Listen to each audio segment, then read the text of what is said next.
Good day teachers! Ginawa ko ang video na ito, tip na magbibigay sa atin ng bagong kaalaman sa paggawa ng e-card sa pinakamabilis na paraan. Since na pandemic ngayon, nasa online learning tayo at ang pagbibigay natin ng report card ay online din. Although na at the end of the year ay matatanggap pa rin ng student natin ang hard copy ng kanilang mga report card. Pero gagawin muna natin to through online o tinatawag nating e-card o report card. So, simulan na po natin. So, paano? Gumawa po ako ng report card o tinatawag nating e-report card sa Microsoft Word. So, syempre, ito pong Microsoft Word ang pinakamadaling application na halos alam ng teacher gamitin. Halos alam lahat ng teacher gamitin itong Microsoft Word. Para anytime na mag-edit sila ng mga grades ng student, ay madali lang nila ma-edit. Kasi nga, alam nila gamitin itong Microsoft Word. So, ito po. Ang gagawin po nila dito ay, siyempre, lalagyan lang nila, i-input lang po nila yung mga designated grade ng mga student. Halimbawa, ng name muna. Name ng students. Ang ginawa ko pong sample dito, ito grade 3. Name ng students, and then, yung mga grade nila dito. Since sa first quarter pa lang ngayon, so, first quarter grade ang ilalagay dito, and then, pagkatapos po ay i-convert po nila ito into PDF, your non-editable file, para po hindi na i-edit ng student. And then, saka po natin to ipapasa sa mga student. Yan po. So, ito po yung itsura ng ating report card. Papakita ko lang po yung e-report card. Ito po ay pang grade 3. Ito po ang ginawa ko. Ginawa kong sample. So, paano po natin gagawin? Ngayon, as a teacher, hindi lang po Microsoft Word ang ginagamit natin. Pag tayo gumagawa ng record, gumagamit din po tayo ng Microsoft Excel. Ito po. Yan. Kaya siguro naman, lahat ng teachers ay marunong din gumamit ng Excel. Kumbaga sa Microsoft Office, ito ang pinakagamit natin, ito Microsoft Excel. Kasi dito tayo gumagawa ng record. Dito tayo gumagawa ng data. Dito ang mga listahan ng mga name of students, at the same time ang kanilang mga grades. Dito tayo nagko-compute ng grades. Kaya alam natin gamitin itong Excel. Ngayon, dito po sa tip na ituturo ko, ay combination ng Microsoft Excel at Microsoft Word para mas mapabilis natin ang pag-i-input. Ang pabibilisin po natin dito ay kung paano ang pinakamabilis na pag-i-input ng mga data at grades sa loob ng e-card na gagawin natin. Okay po? So, ang unang gagawin natin, balik po tayo dito sa Microsoft Word. Ito pong e-card, pansinin niyo po, dito ito pong ginawa ko, dito po nakalagay yung name ng students.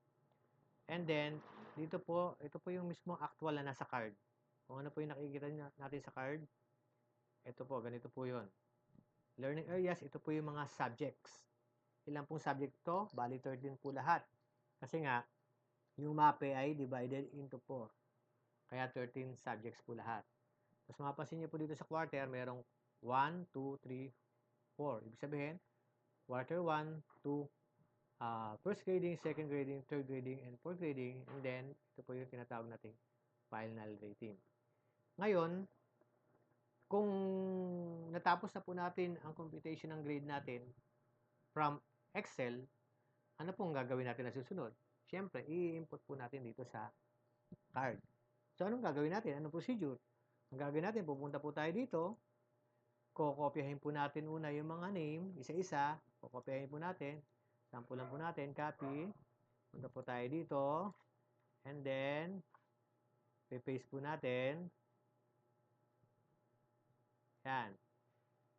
So, pagkatapos mong i-paste yung name, ang sunod naman po natin ilalagay, yung mga grade, iisa-isahin po natin, pupunta po tayo dito, isipin nyo po, napakatagal, napaka-hassle, bakit po? Okay lang po sana kung sa Excel din natin i-paste eh. O kaya sa table. Ganito rin ang line up eh. Wala sanang problema eh. Pero hindi, iisa-isahin natin kasi nga, yan, kapag ganito po yan. Di ba? Napakatagal. Kahit pa tayo napakabilis, medyo matagal pa rin, matatagalan pa rin tayo. Pero, ano ba ang pinakamabilis sa paraan? Ito po, ituturo ko sa inyo. Wait lang po ha. Yan. So, dito po sa Microsoft Word, mapapansin niyo po, dito sa pinakataas, yung tinatawag nating menu bar. 1, 2, 3, 4, 5, 6, 7. Mapapansin niyo po, merong mailing. I-click lang po natin itong mailing. Yan. Yan, di ba? I-click lang po natin yung mailing. Yan po natin gagawin. Ngayon, paano? Ang gagawin po muna natin, gaya ng sinabi ko pala kanina, gagawa muna tayo ng record. So, usually may mga record na tayo. Kaya nga lang, mga record natin, di ba, may mga subject tayo dito. Ganito ang format na gagawin natin ng record. Una, lalagyan natin ng heading. Yung heading niya, yung pinaka-title ng content natin. Like for example, name. Nilagyan natin ng name. Tapos, doon sa baba ng name, syempre, doon yung mga name ng students. Tapos, pansinin niyo po dito, ilalagay dito naman po natin ilalagay yung mga subjects. Kung ano po yung nakikita nating subject dito. Ayan po, di ba nakita natin Filipino, Mother Tongue, English, Mathematics, Science, AP, MAPE, Computer, Education, Pagpapakatao. Yan. Yan po ay ilalagay natin dito sa Excel. Yan. So, ito po yun. Pero instead na buuin po natin yung mga subjects, yung sa napakahaba, hindi na po kailangan. Gagawa lang po tayo ng code para maintindihan natin. Pero pansinin niyo po, bakit itong, ayan po, gaya nito, Filipino, F1, Mother Tongue, MT, English, E, Mathematics, M, Science, so on and so forth, hanggang dulo. Hanggang pinakadulo natin ay edukasyon pagpapakatao 1. Bakit may 1? Ito pong code na to, ibig sabihin, nagre-represent na siya ay Pilipino, hindi Pilipino pang grade 1 ha, Filipino first quarter. Yan. Filipino first quarter, ibig sabihin. Kaya pansinin niyo po dito, itong area na to, inulit pagdating dito. Di ba, nag-start sa Pilipino. Nakita niyo 2 naman. Di ba? Tapos pansinin niyo, pagdating dito, inaulit na naman, 3 naman. Hanggang sa 4. Pagdating dito sa pinakadulo, ay final na. So, ganito po ang gagawin nyo. Gagawa po kayo ng code ng mga subject natin dito. Tapos, lalagyan nyo po ng kung anong designated quarter. Like for example, quarter 1. So, yun po ang gagawin nyo. Ilalagay nyo po 1. F1, yan. Hanggang dulo po. Laging may 1, lahat ng subject. Pagkatapos po, kokopyahin nyo po ulit itong heading. Ipe-paste nyo dito. Tapos, papalitan nyo naman po ng number 2. Tapos po, ganun po ulit ang gagawin nyo. Pagdating sa third quarter, ipe-paste nyo ulit, papalitan nyo naman ng number 3. Hanggang sa fourth quarter, papalitan nyo ng number 4. Pansinin nyo ito. Inulit lang po yan ng paulit-ulit. Hanggang sa pagdating dito, number 4 na. Pagkatapos na yun, since na fourth quarter lang naman po, ang pinakailalagay na natin dito sa dulo ay final. Yan na po yung pinaka-final. So, tatandaan po natin, ang tawag po dito ay heading. Ito po ang gagawin natin yan, heading yan. Name and then mga subjects. Pagkatapos po nating magawa yan, yung name and then mga subjects, yung heading, mag-i-input na po tayo ng mga grades. So, pansinin niyo po dito, ang may input na grades pa lang ay yung may 1 pa lang, sa 2 wala. Siyempre, nasa first grading period pa lang tayo. So, ang mga grades na nagawa ay first quarter pa lang. So, first grading pa lang.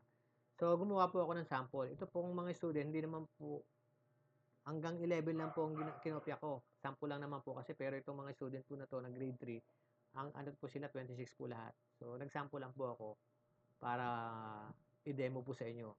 Hanggang 11 student lang po ang kinuha ko. Tapos nilagyan ko na ng mga grade. Itong mga grade na po na ito ay hindi po talaga ito mga grade nila.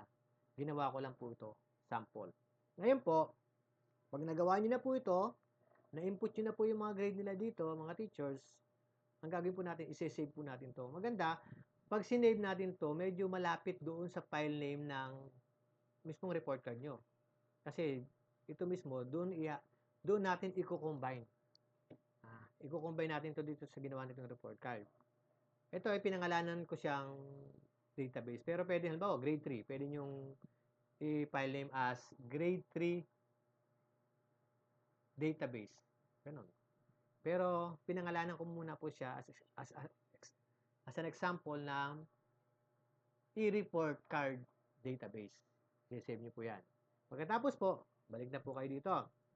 I-save nyo na po yan. Pupunta po kayo dito, gaya na sinabi ko sa inyo kanina, pupunta po kayo dito sa menu na mailings. And then, ibababa po kayo ng konti dito sa property bar. Ang tawag po dito ay property bar. And then, i-click nyo po itong select recipients, ang drop-down arrow. Click nyo po.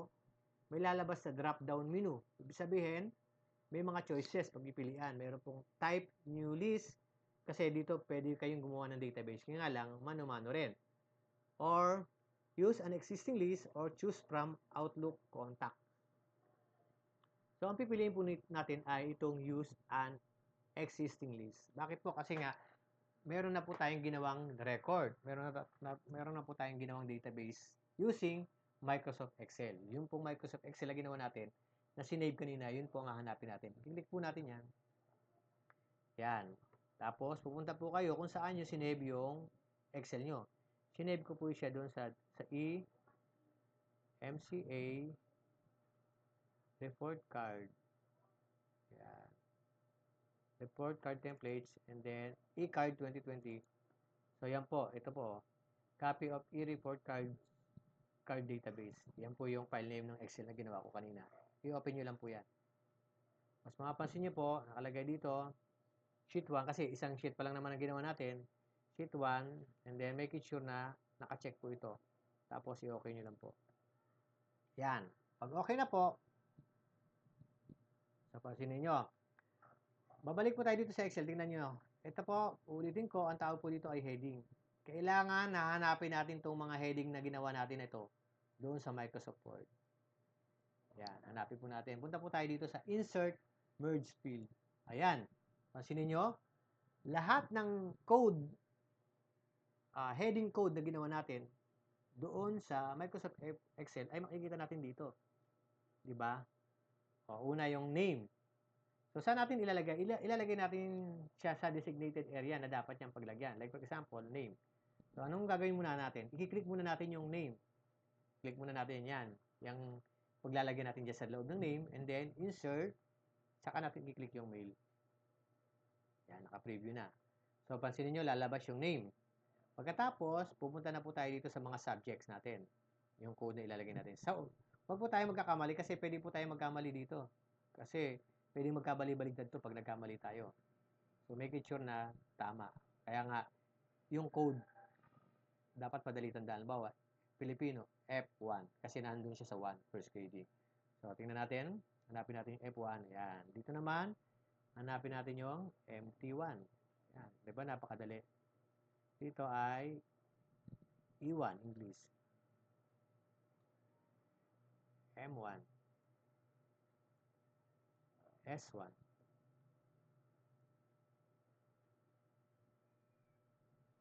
AP1. Map1. Mu1. Music 1 kasi. R1. Ay, mali. R1. PE1.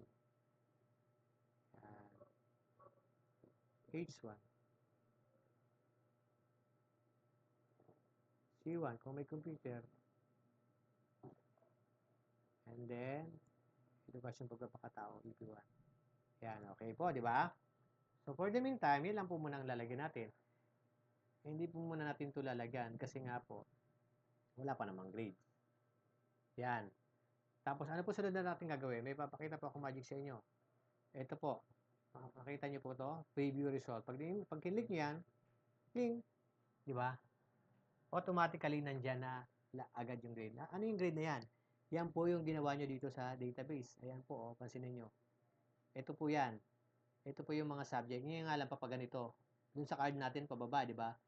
Vertical arrangement. Dito naman, horizontally arrangement. Kasi nga, kailangan ng horizontal kasi merong second grading, third grading dito natin ilalagay.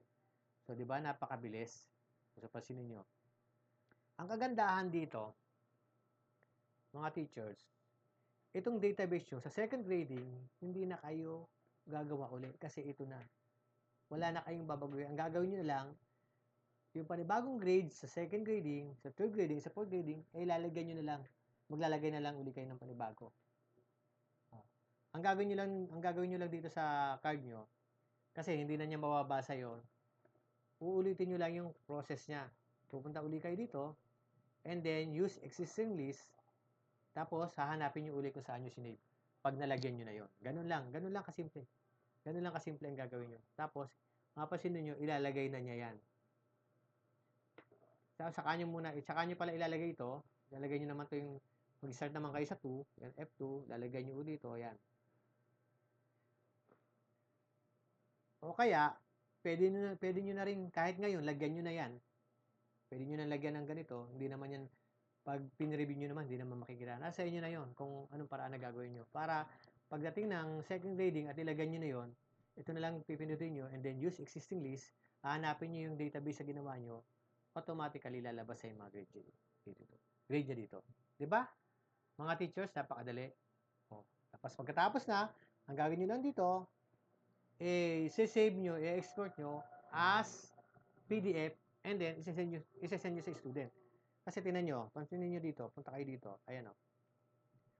Nabago yung pangalan, at the same time, nabago yung grade. Walang kahirap-hirap. Automatically, siya na yung naglalagay ng pangalan, siya na rin yung naglalagay ng grade. Tinan nyo, di ba? 11 names ang ginamit ko. Ayan. 11 na pangalan ang lalabas yan, na iba't iba ang grade nila. Ayan. So, see? Di ba? Napakadali. Compare sa mano-mano. Gagawa lang kayo ng database. Napakasimple. So, di ba? Okay. So, sana mga teachers ay may natutunan tayo dito sa simpleng technique na itinuro ko sa inyo. At sana ito ay magamit nyo at maging mabilis ang paraan ng pag-i-input nyo ng grade. Lalo pa ngayon, gawaan na po ng grades. Pwede natin itong gamitin para maipasa na natin agad ang mga card sa mga student natin. Okay? Good luck, God bless, and thank you.